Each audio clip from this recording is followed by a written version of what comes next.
नमो अरिहंताणं नमो सिद्धाणं नमो आर्याणं नमो उपजायाणं नमो लोये सव्वसावणं मंगलम भगवान वीरो मंगलम गौतमो गणी मंगलम कुंद कुंदार्यो जैन धर्मोस्तु मंगलम सर्वमंगल मांगल्यम सर्वकल्याणकारकम प्रधानम सर्वधर्माणं जैनम जयतु शासनम। वृषभादि सर्वज्ञ जिन तीर्थंकर 24 जीवन ज्ञानानंदमय है त्रिजगत के ईश।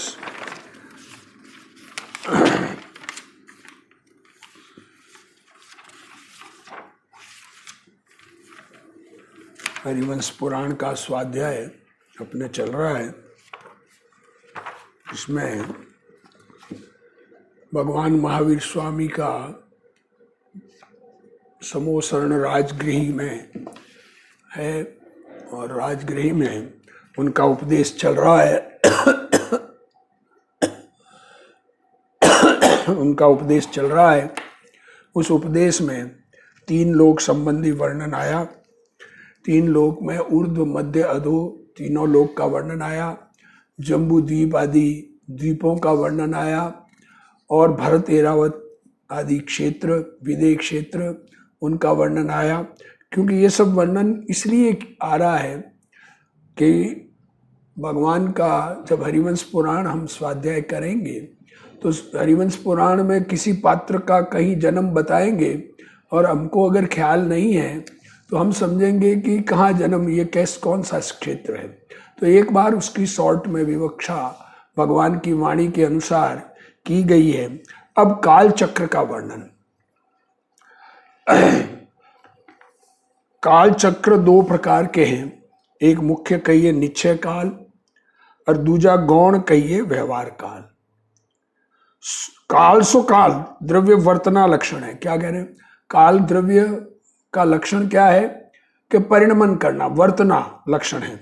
और वर्ण गंध रस स्पर्श इनकर रहित है। काल द्रव्य में स्पर्श रस गंध वर्ण नहीं है और अगुरु लघु के ये गुरुता उड़कर रहित है। देखो क्या कह रहे हैं, बड़ा छोटा होना उससे रहित है।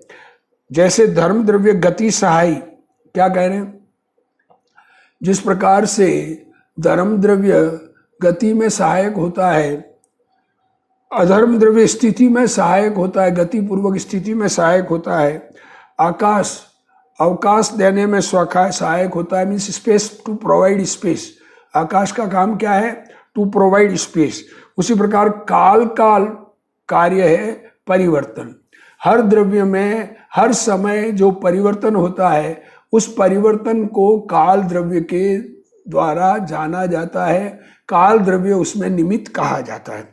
जैसे ज्ञानी जन आगम की दृष्टि कर धर्म अधर्म आकाश का निश्चय करे, तैसे काल का भी निश्चय करना। जिस प्रकार धर्म अधर्म आकाश का निश्चय किया, जिस प्रकार से हमने निर्णय किया कि जीव और पुद्गल गमन करते हैं तो कोई निमित्त कारण धर्म द्रव्य होना चाहिए, और चलते हुए रुकते हैं तो कोई निमित्त कारण होना चाहिए, उसका नाम है अधर्म द्रव्य।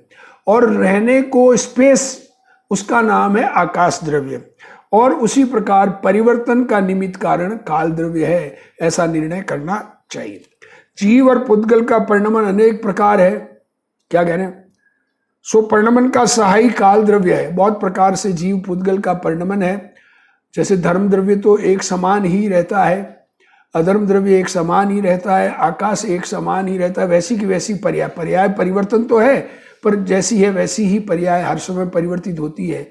पर जीव पुद्गल का परिवर्तन हमको दिखता है तो उस परिणमन में सहायक काल द्रव्य है। और गौण काल कहिए समय आवली घटाधिक रूप व्यवहार काल।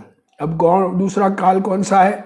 व्यवहार काल। एक समय हुआ, 1 घंटा हुआ, 1 दिन हुआ, 1 पखवाड़ा हुआ, 1 महीना हुआ, 12 महीने हुए, उसकी प्रवृत्ति मुख्य काल जो कालानुरूप निश्चय काल द्रव्य उसके अधीन है। सभी द्रव्यों के परिणामादि वृत्तियां अंतरंग और बहिरंग कारण से होती है। अंतरंग कारण जो वस्तु का स्वभाव है सो जीव का जीव में है और पुद्गल का पुद्गल में। देखो क्या कहा, वस्तु अपने स्वभाव में रहती है, जीव का स्वभाव जीव में और पुद्गल का स्वभाव पुद्गल में, और सबों का सबों में। सब द्रव्य अपने अपने में अपने स्वभाव से अवस्थित है। जीव ज्ञान स्वभावी है तो ज्ञान रूप काम करता है, पुद्गल स्पर्श रस गंध वर्ण स्वभावी है तो उसमें स्पर्श रस गंध वर्ण में परिवर्तन होता है। धर्म द्रव्य इन परिवर्तन में जो एक जगह से दूसरे जगह, काल द्रव्य में जो जीव और पुद्गल में क्रियावती शक्ति है, तो एक जगह से दूसरे जगह जाने में धर्म द्रव्य निमित्त है और गति पूर्वक स्थिति में निमित्त अधर्म द्रव्य है, और आकाश द्रव्य सबको अवगाहना देने का निमित्त है। सभी द्रव्यों के परिणामादि वृत्तियां अंतरंग एवं बहिरंग कारण से होती है। सब परिणमन अंतरंग कारण भी होता है और उसका बहिरंग कारण भी होता है। परिणमन में अंतरंग कारण उपादान रूप से है और निमित्त कारण बाहर में होता ही है। बिना निमित्त ऐसा नहीं होता कि कोई कार्य हो और निमित्त ना हो, परंतु निमित्त कार्य में कार्यकारी नहीं है, ये बात भी साथ में समझना चाहिए। कार्य उपादान में अपनी योग्यता से होता है, निमित्त से नहीं होता है। निमित्त से कथन होता है, निमित्त व्यवहार है और बात करने के लिए है, पर वास्तव में कार्य तो सब द्रव्यों में अपने उपादान रूप योग्यता से होता है। अंतरंग कारण जो वस्तु का स्वभाव है सो जीव का जीव में है और पुद्गल का पुद्गल में है और सबों का सबों में है। सब द्रव्यों का अंतरंग कारण तो आपका आप ही में है। सभी द्रव्य अपने स्वभाव परिणमय है और बहिरंग कारण सबों का परिणमन निश्चय काल का सर्वज्ञ देव ने दिखाया है। देखो, बहिरंग कारण सब द्रव्यों के परिणमन में सर्वज्ञ भगवान ने काल द्रव्य को निमित्त कहा है। सो निश्चय करना लोकाकाश के एक एक प्रदेश विषय एक एक कालाणु तिष्ठे। काल कितने हैं कि कालाणु द्रव्य जो है लोकाकाश के असंख्य प्रदेश है, तो हर प्रदेश में एक कालाणु स्थित है। तो असंख्यात लोक के प्रदेश, उन प्रदेशों में असंख्य कालाणु अवस्थित है। कोई प्रदेश कालाणु बिना नहीं और सर्व कालाणु परस्पर जुड़े हैं। एक कालाणु दूसरे कालाणु से मिलता नहीं, हर प्रदेश में एक कालाणु है और एक कालाणु में दूसरा कालाणु मिलता नहीं है, जुदा है। सब स्वतंत्र द्रव्य, एक एक कालाणु स्वतंत्र अपने अपने जगह में स्थित रहता है, वो क्रियावती उसमें नहीं है, जगह नहीं बदलता है। कोई किसी से न मिले, लोक के असंख्यात प्रदेश में असंख्यात कालाणु है। द्रव्यार्थिक नय कर सभी द्रव्य निर्विकार है। देखो,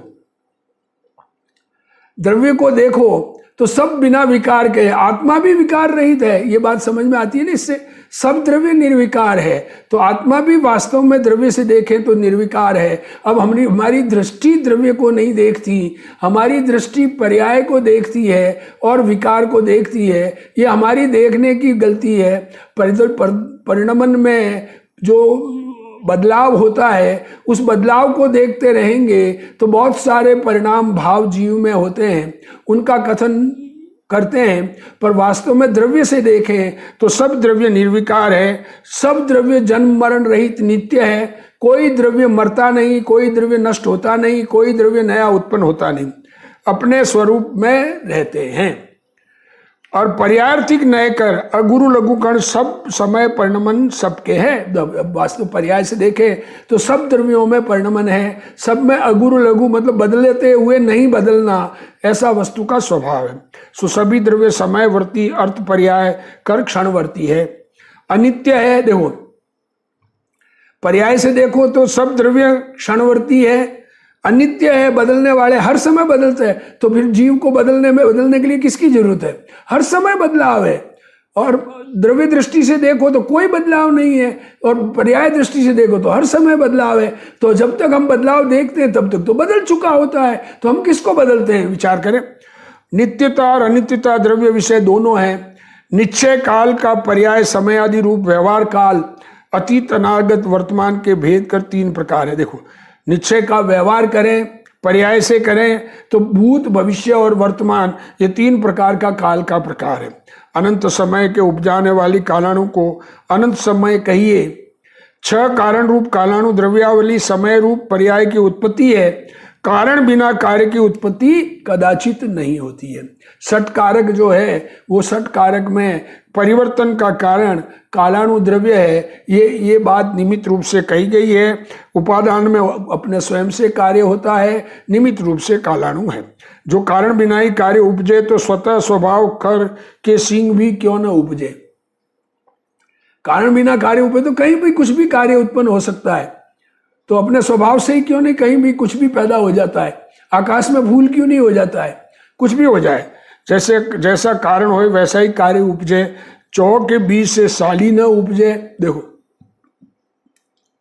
जौ बोएंगे तो गेहूं उत्पन्न नहीं होंगे, और जैसा अन्य द्रव्य वैसा अन्य द्रव्य की उत्पत्ति ही उससे मुख्य उपादान कारण। तो सबको अपना अपना है, और दूजे द्रव्य को जो कारण कहिए सो सहकारी कारण है, मुख्य कारण नहीं।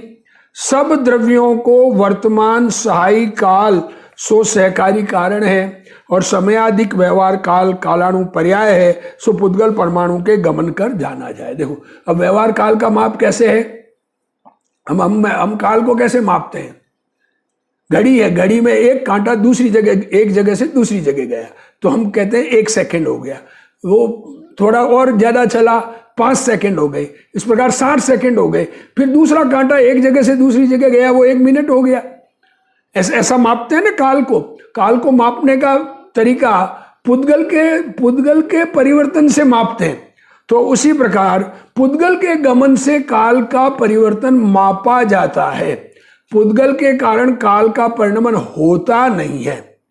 पुद्गल परमाणु मंद चाल से चले तो एक समय में आकाश के एक प्रदेश गमन करे। धीमी गति से पुद्गल का परमाणु, देखो हम स्पीड देखते हैं ना, तो सेकंड का कांटा तेज स्पीड से चलता है, मिनट का कांटा धीमी स्पीड से चलता है, घंटे का कांटा और धीमी स्पीड से चलता है। तो अब जो परमाणु मिनिमम स्पीड में चले तो एक पुद्गल के एक आकाश के प्रदेश से दूसरे प्रदेश तक जाए, इतनी मिनिमम स्पीड। मैक्सिमम स्पीड तो 14 राजू गमन की है पुद्गल के परमाणु की, पर मिनिमम स्पीड से गमन करे तो एक प्रदेश से दूसरे प्रदेश जाए, उसको एक समय कहते हैं। और शीघ्र गमन करे तो एक समय में 14 राजू जाए। और समय, आवली, उच्छ्वास, प्राण, स्तोक, लव इत्यादि व्यवहार काल के भेद है। जिसे काल का एक भाग से दूसरा भाग न हो सो समय कहिए। देखो, काल का एक पार्ट दूसरा टुकड़ा न हो सके उसको समय, जैसे पुद्गल का परमाणु का दूसरा टुकड़ा न हो से उसे परमाणु कहते हैं। जो पुद्गल के टुकड़े करते करते अंतिम टुकड़ा जो बचे जिसके और टुकड़े न हो सके उसको परमाणु कहते हैं। और जो असंख्यात समय व्यतीत होए सो एक आवली कहिए। कितना, एक आवली में कितने समय है, असंख्यात। और संख्यात आवलियों का एक उच्छ्वास, एक सांस हम लेते हैं, उच्छ्वास और निश्वास, इन दोनों को ग्रहण कहिए। और सप्त प्राणों का एक स्तोक कहिए, और सप्त स्तोक का एक लव कहिए, और 77 लव का एक मुहूर्त कहिए, और 30 मुहूर्त का एक अहोरात्र कहिए। देखो, और 15 अहोरात्र का एक पक्ष कहिए। अब क्या ख्याल में आया? अब आगे की बात तो बिल्कुल हमारे हिसाब से ही है। एक मुहूर्त तो 77 लव कहे हैं उसमें, और एक मुहूर्त 48 मिनट का कहा गया है, उसमें 77 लव कहा है। अब और 30 मुहूर्त बीते तो एक पूरा दिन रात होता है, और 15 दिन रात हो तो एक पक्ष होता है, और 2 पक्ष का एक महीना होता है, और 2 महीने का एक ऋतु होती है। हर 2 महीने में ऋतु परिवर्तन है, और 3 ऋतुओं का एक अयन कहते हैं, और 2 अयनों का एक वर्ष कहिए। और 10 वर्षों को 10 से गुणा करिए तो 100 वर्ष होए, 100 को 10 से गुणा करिए तो 1000 होए, और 1000 को 100 से गुणा करिए तब 1 लाख वर्ष होए, और 1 लाख को 84 से गुणा करिए तब 84 लाख वर्ष होए। अब 84 क्यों कहा? 100 करते करते 84 पे आ गए कि 84 लाख वर्ष कहिए। तो 84 लाख वर्ष का एक पूर्वांग कहा जाता है। हमको ये जैन गणित समझानी है, जैन काल का माप समझाना है। तो जैन काल के माप में 84 लाख वर्ष का एक पूर्वांग हो रहा है। और 84 लाख पूर्वांग व्यतीत होवे तब एक पूर्व कहिए। क्या कहें? 84 लाख को 84 लाख से गुणा करो तो एक पूर्व होता है, और पूर्व को 84 लाख से गुणा करिए तब एक पूर्वांग होता है, और 84 लाख पूर्वांग का एक पूर्व होए। हाँ, और 84 लाख पूर्व का एक न्यूतांग होए, और 84 लाख न्यूतांग का एक न्यूत होए, और 84 लाख न्यूत का एक कुमुदांग होए, और 84 लाख कुमुदांग का एक कुमुद होए, और 84 लाख कुमुद का एक पद्मांग होए, और 84 लाख पद्मांग का एक पदम होए, और 84 लाख पद्म का एक नलिनांग होए, और 84 लाख नलिनांग का एक नलिन होए, और 84 लाख नलिनों का एक कमलांग होए। आगे आगे गिनती। और 84 लाख कमलांग का एक कमल होए, और 84 लाख कमल का एक टुटियांग होए, और 84 लाख टुटियांग का एक टुटियु होए, और 84 लाख टुटियु का एक अट्टांग होए, और 84 लाख अट्टांग का एक अट्ट होए, और 84 लाख अट्ट का एक अमुमांग होए, 84 लाख अमुमांग का एक अमम, और 84 लाख अमम का एक उहांग, और 84 लाख उहांग का एक ऊ, और 84 लाख ऊ का एक लतांग, और 84 लाख लतांग का एक लता, और 84 लाख लतांग का एक महालतांग, और 84 लाख महालतांग की एक महालता, और 84 लाख महालता का एक सिर प्रकंपित, और 84 लाख सिर प्रकंपित का एक हस्त प्रलय का, और 84 लाख हस्त प्रलय का एक वंचिंतक। यहां तक मध्य संख्यात वर्ष की मर्यादा कही। अब संख्यात, यहां तक की संख्यात की जो हमारे मति श्रुत ज्ञान में जाना जा सके, जितना काल, उसको संख्यात कहते हैं। और अंकों की संख्या को उल्लंघे सो उत्कृष्ट संख्यात। अब ये अंकों से उल्लंघित उत्कृष्ट संख्यात तक श्रुत ज्ञानी जान सकते हैं। वह असंख्यात अनंत काल, उसके पल्ले सागर कल्पादि अनंत भेद है। अब उसके असंख्यात अनंत काल में पल्ले का, सागर का बहुत अनंत भेद है। पुद्गल परमाणु आदि मध्य अंत से रहित अविभागी है। पुद्गल परमाणु क्या है? कि उसमें मध्य अंत आदि नहीं है। एक ही पॉइंट, एक पॉइंट में स्टार्ट एंड नहीं होता है, सेंटर नहीं होता है, एक ही पॉइंट। और इंद्रिय गोचर नहीं, मूर्तिक है। सो इंद्रियों से अगम्य है, महासूक्ष्म है, एक परदेशी है। और एक रस, और एक वर्ण, एक गंध, दो स्पर्श, ये 5 गुण एक काल में धारे हैं और शब्द से रहित है। और गंध के योग कर शब्द की उत्पत्ति हुए है। खंड के योग, स्कंद होने पर एक उसकी शब्द की उत्पत्ति होती है। वर्ण, गंध, रस, स्पर्श, इन गुणों का परमाणु गले पूरे तथा रुक्ष स्निग्ध, देखो गलते हैं, पूर्ण परमाणु जुड़ते हैं, छूटते टूटते हैं। ये पुद्गल परमाणुओं का स्कंद बनता है। वजने घटने से उनके स्कंद है, परस्पर मिले और बिछुड़े वे पुद्गल कहिए। देखो पुद्गल का अर्थ है मिलना और बिछुड़ना। तो इसके ये स्कंद की नहीं, परमाणु ही को पुद्गल कहिए। वर्णादि गुण मिले और बिछुड़े। देखो वर्णादि गुण मिलते हैं, बिछुड़ते हैं, टूटते हैं, जुड़ते हैं। ये जितना भी हमें दुनिया में 5 इंद्रियों से जो पदार्थ दिखते हैं, वो सब पुद्गल के परमाणुओं का परिवर्तन है। ये बात ख्याल में लेने की। जितना भी जगत में हमारे 5 इंद्रियों के जो विषय है, उनमें पुद्गल के परमाणुओं का परिवर्तन है। इसलिए कभी कभी ऐसा कहते हैं कि ये सब पुद्गल की पर्याय है। ये देखो, अनंत अनंत परमाणुओं के समूह का अब संज्ञादिक का नाम स्कंद कहिए। और 8 संज्ञादिक एक संज्ञादिक कहिए। और 8 संज्ञादिक का एक त्रस रेणु कहिए। आगे सनासन, तत्रेणु, त्रस रेणु, रथ रेणु, उद्दम, उत्तम, मध्यम, जगन्य, भोग भूमि और कर्म भूमि के बाल का अग्रवा भाग। देखो ये सब मिलकर के फिर आखिर में काल, भोग भूमि या कर्म भूमि के बाल का एक अगला भाग क्रम से अब सनासन से लगभग 8-8 गुना मोटा जानना। ये सब 8-8 गुणे बड़े हैं। क्या कह रहे हैं? और 8 कर्म भूमि बालाग्र की एक लीख कहिए। 8 कर्म भूमि में जो बाल उसका अग्र को एक लीक कहते हैं, और 8 लीक की एक जू कहिए, और 8 जुओं का एक यव कहिए, और 8 यवों की एक उत्सेत अंगुल कहिए। सो उत्सेद अंगुल कर, उत्सेद अंगुल कर, उत्सेद अंगुल कर अल्प वस्तुओं का प्रमाण है और जीव के देह की उच्चता का प्रमाण है। इससे क्या है?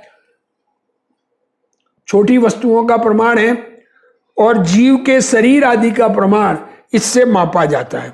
और 500 उत्सेद अंगुल की एक प्रमाण अंगुल कहिए, और प्रमाण अंगुल अवसर्पिणी काल का प्रथम चक्रवर्ती।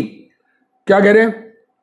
500 ऐसे उत्सेद अंगुल मिले तो एक प्रमाण अंगुल होता है, और प्रमाण अंगुल का अवसर्पिणी काल का प्रथम चक्रवर्ती 500 धनुष के शरीर का धारक होता है। अब ये लोग कहते हैं ना कि ये सब अलग धनुष अलग, इससे ख्याल में आवे कि 500 धनुष किसे कहते हैं। उतना उसका जानो, सो अकृत्रिम वस्तुओं की ऊंचाई और चौड़ाई, द्वीप और सागर और सुमेरु पर्वतों का प्रमाण या प्रमाण अंगुल से जानना। और अजितनाथ स्वामी से लेकर पार्श्वनाथ पर्यंत समय में जितना शरीर भया उतना शरीर की जो अंगुल सो आत्मांगुल कहिए। देखो अब जो 24 तीर्थंकर हुए उन शरीरों के अंगुल को आत्मांगुल कहते हैं। हम अपने अंगुल को मापे तो आत्मांगुल है, इसको आत्मांगुल, सबका अपना अपना अंगुल। सो उन अंगुलों का प्रमाण उस समय के नगर आदि, ग्रह आदि और छत्र चमर आदि के प्रमाण जानते। देखो अब ये क्या कहा, बात ख्याल में आवे कि एक तो है आत्मांगुल, एक प्रमाण अंगुल और एक उत्सेत अंगुल। क्या कह रहे हैं? अब उत्सेत अंगुल से तो सामान्य माप है, प्रमाण अंगुल से जो 500 धनुष का चक्रवर्ती का शरीर होता है उसको मापा, और अकृत्रिम वस्तुएं द्वीप समुद्र आदि उनका माप उन प्रमाण अंगुलों के प्रमाणांगुल, प्रमाण या प्रमाण अंगुल, प्रमाण अंगुल उससे बड़ा माप उसको कहा गया है। ये जानना। अंगुल 3 प्रकार के कहे, उत्सेद अंगुल, प्रमाण अंगुल और आत्मांगुल। क्या कहा? किसी चीज को मापने के लिए 3 माप दिए हैं, उत्सेद अंगुल, प्रमाण अंगुल और आत्मांगुल। सो अकृत्रिम वस्तुओं का विस्तार तो प्रमाण अंगुल से, और उस समय समय नगरादि का प्रमाण आत्मांगुल से। देखो क्या कहा, अकृत्रिम वस्तुएं जो बनी हुई है उनको मापने के लिए प्रमाण अंगुल, और जो जैसे नगर मापते हैं, अब हमारा जोधपुर शहर, उसको मापने के लिए आत्मांगुल मकाम आएगा, वो प्रमाण अंगुल काम नहीं आएगा। और क्योंकि सब जगह सब टाइम का अलग अलग होगा। जब आदिनाथ भगवान हुए तो नगर कितना बड़ा होगा, तो वहां उनके आत्मांगुल, उनके अंगुल से मापा जाएगा। हम कहें कि 5 हाथ कपड़ा है, तो 5 हाथ किसके माप का? अब आदिनाथ भगवान के टाइम 500 धनुष का शरीर है, उनका हाथ कितना बड़ा और हमारे हाथ कितना बड़ा, तो ये 5 हाथ का डिफरेंस, ये आत्मांगुल से वर्तमान जो परिस्थितियों को मापते हैं वो आत्मांगुल से मापते हैं। 8 जो के एक उत्सेंग अंगुल, और उस देखो, और उसका अल्प वस्तुओं का प्रमाण जानो। क्या कह रहे हैं? 8 जो के बराबर उत्सेत अंगुल है, उससे अल्प प्रमाण वाली वस्तुओं को जानो, जैसे जीवों का शरीर की ऊंचाई, 500 धनुष और 3.5 हाथ और 3 कोस, ये सब उत्सेत अंगुल से गिनिए। सो 6 उत्सेत अंगुल का पाव हाथ होए और 12 अंगुल की एक विलस्ती होए। देखो क्या कहा, 6 उत्सेत अंगुल का एक पाव या हाथ होता है और 12 अंगुल की एक वितस्ती होती है। 2 वितस्ती का एक हाथ और 2 हाथ का एक किक और 2 किक का एक धनुष, सो धनुष का नाम दंड कहिए। और 2000 धनुष का एक कोस और 4 कोस का एक योजन कहिए, अथवा 8000 धनुषों का एक योजन कहिए। क्षेत्रों की चौड़ाई, लंबाई और पर्वतों की लंबाई, ये सब बड़े योजन से कहे, सो बड़े योजन प्रमाण अंगुल से, और क्षेत्र की चौड़ाई, जितनी चौड़ाई उससे 3 गुणी प्रदक्षिणा जानो। ये तो सीधा बात है। क्षेत्र का गोलाई वाला माप हो तो उसके 3 गुणा ही होता है। पाई कहें या 3 गुणा कहें, पाई डी कहें यह तीन गुणक है। पल्ले का विचार कहिए। अब पल्ले किसे कहते हैं? देखो, पल्ले किसको कहते हैं? एक पल्ले कहेंगे तो पल्ले कैसे मापा निकाला जाता है उसकी बात कहते हैं। एक गोल खाड़ा 1 योजन चौड़ा और 1 योजन लंबा। क्या कहते हैं? एक गोल खड्डा 1 योजन चौड़ा और 1 योजन लंबा और 1 योजन ही गहरा। सो उत्तम भोग भूमियों के 7 दिन के ऊर्णा के रोमों के अग्रभाग गाढ़ा वज्र से गदा से कूट कूट कर भरिए। अब उस खड्डे को कौन से बालों से? उत्तम भोग भूमि। उत्तम भोग भूमि के मनुष्य के बाल बहुत छोटे होते हैं, उससे भरे। और 100 वर्ष जाए तब एक रोम कहिए, सो एक विधि काटते काटते 100 खांडा रीता हो जाए। देखो, तब वो उत्तम भोग भूमि के बालों से कूट कूट के भरे। कितना कूट कूट के भरे कि ऊपर से चक्रवर्ती की सेना निकल जाए और दबे नहीं, बराबर रहे जमीन के लेवल का। और उसको खांडे में से 100 वर्ष के अंतर में एक बाल निकाले। जब खांडा वो खड्डा पूरा खाली हो जाए, सो व्यवहार पल्ले के समयों की संख्या कही। कितनी? व्यवहार पल्ले के उतने समय और असंख्यात कोड़ी वर्ष के जितने समय होए उतने व्यवहार पल्ले जानना है। क्या कहा? असंख्य करोड़ वर्ष वो व्यवहार पल्ले, उतने व्यवहार पल्ले, उतने व्यवहार पल्ले। क्या गया? वो व्यवहार पल्ले खड्डा कितनी बार करना? असंख्यात करोड़ वर्ष तक ऐसे खड्डे बना बना के खाली करे। मतलब असंख्यात करोड़ खड्डे खाली हो जाए तब एक व्यवहार पल्ले होता है। और क्या कहते हैं? इतने इतने व्यवहार पल्ले जाए तब एक उद्धार पल्ले होता है। क्या कहते हैं? वो खड्डा खाली हो तब व्यवहार पल्ले, और उन व्यवहार पल्लियों के को असंख्यात करोड़ वर्ष, मतलब असंख्यात करोड़ से गुणा करो, इतनी बार वो खड्डा खाली हो तब एक उद्धार पल्ले होता है। और असंख्यात कोटि वर्ष के जैते समय हो उतने ही उद्धार पल्ले जाए तब एक अद्धा पल्ले, और असंख्यात करोड़ वर्ष उसको भी वापस गुणा करो तब एक अद्धा पल्ले, और अद्धा पल्ले 10 करोड़ा कोड़ी सागर तब एक सागर हो। क्या कह रहे? अद्धा पल्ले जो बना उस अद्धा पल्ले के 10 करोड़ा करोड़ी अद्धा पल्ले हो जाए तब एक सागर है। अब ये काल का माप ख्याल में आवे। खड्डा खोद कर कितने बार करना है? असंख्यात करोड़ वर्ष एक बार, असंख्यात करोड़ वर्ष फिर और गुणा, तब ये उद्धार पल्ले होता है। और ऐसे उद्धार पल्ले का फिर असंख्यात करोड़ से गुणा करो तब अद्धा पल्ले होता है। क्या कहा? असंख्यात करोड़ वर्ष से व्यवहार पल्ले से उद्धार पल्ले। देखो, पहली बार खड्डा पूरा खाली हो, वो असंख्यात करोड़ बार खाली हो, वर्ष असंख्यात करोड़ उनसे गुणा, तो वो खाली असंख्यात करोड़ बार खाली हो तब एक उद्धार पल्ले। और वो उद्धार पल्ले वो असंख्यात करोड़ बार फिर खाली हो तब एक अद्धा पल्ले। और वैसे वैसे 10 करोड़ा करोड़ी अद्धा पल्ले का एक सागर होता है। मतलब बहुत बड़ा काल है, हमारी गिनती वाला नहीं है। ये अवधि ज्ञानी का विषय बन सकता है पर हमारे श्रुत ज्ञान का विषय नहीं बनता है। ऐसी 10 करोड़ा करोड़ी सागर की एक अवसर पीढ़ी। अब ये कितनी अवसर पीढ़ी कितनी हुई? अभी अपनी अवसर पीढ़ी काल चल रहा है ना, तो ये 10 करोड़ा करोड़ी सागर का एक अवसर पीढ़ी और 10 करोड़ा करोड़ी सागर की एक उत्सर पीढ़ी। इनके प्रत्येक के 6-6 काल है। वस्तुओं की शक्ति और आयु काय सब जिस विषय घटती जाए सो अवसर पीढ़ी, और जिस विषय बढ़ती जाए सो उत्सर पीढ़ी। सब वस्तुओं की साइज वगैरह शक्ति वगैरह घटती जाए तो उसको अवसर पीढ़ी कहते हैं, और बढ़ती जाए उसको उत्सर पीढ़ी कहते हैं। उनमें अवसर पीढ़ी काल 6 प्रकार के, सुखमा सुखमा सुखमा तीसरा काल सुखमा दुखमा, चौथा दुखमा सुखमा, पांचवा दुखमा और छठा दुखमा दुखमा। ये तो अवसर्पिणी के कहे।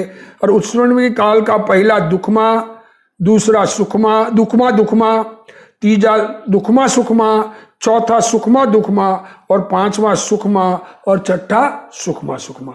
ऐसे ये 6 काल का परिवर्तन। अब उसका कितना टाइम एक एक काल का होता है, इसका वर्णन हम अगले स्वाध्याय में करेंगे। जो ध्यान से सुनने का प्रयत्न करना। हे जिन वाणी भारती तोई जपू दिन रैन, जो तेरा शरणा गए सो पावे सुख चैन। जा वाणी के ज्ञान ते सूझे लोकालोक, सो वाणी मस्तक नमो सदा देत हूँ ढोक। जिन वाणी मात की जय।